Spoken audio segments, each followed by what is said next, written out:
BFM Business, Grand Paris, Caroline Brun.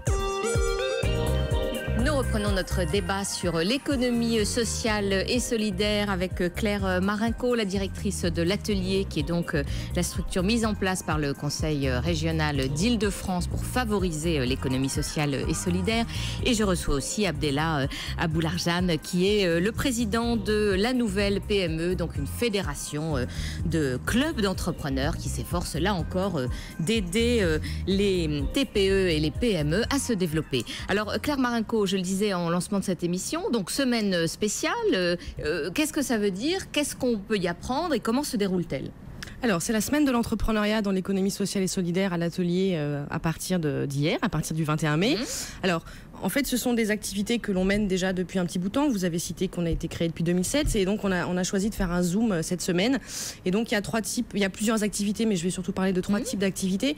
Cet après-midi, là, en ce moment, se déroule un atelier méthodologique sur l'accès au financement.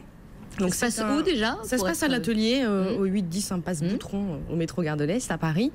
Donc l'accès au financement est un levier important pour développer le secteur de l'économie sociale et solidaire.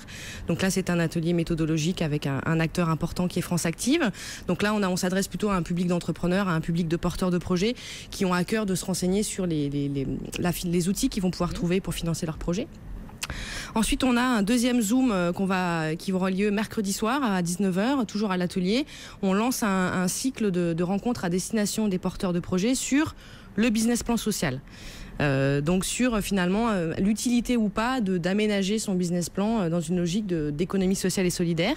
Donc là aussi, c'est un atelier méthodo très pratico-pratique pour essayer c'est quoi la différence entre un business plan classique et un business plan d'économie sociale et solidaire. Concrètement, comment je mets en œuvre, comment j'écris mon dossier. Donc des outils pratiques. Abdellah Aboularjane, est-ce que c'est de ça, d'une certaine manière, dont manquent le plus les TPE qui sont intéressés par le secteur, de ne pas savoir au fond comment s'y prendre?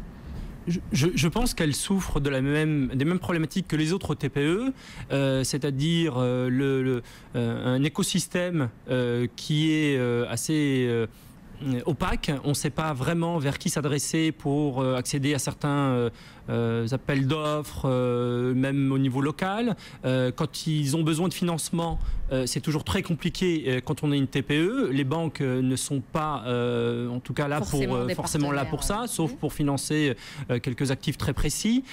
Et nous, on parle d'écosystème parce que c'est vraiment ça qui permet aux TPE de se développer. Être en contact avec d'autres entrepreneurs, échanger avec ses pairs, être mis en contact comme cela avec d'autres acteurs, c'est ce qui permet la pérennité. Et on le voit quand on regarde le taux de pérennité des entreprises à 3 ou à 5 ans.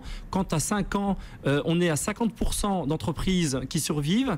Celles qui sont dans un écosystème qui les porte sont plutôt à 80% de pérennité.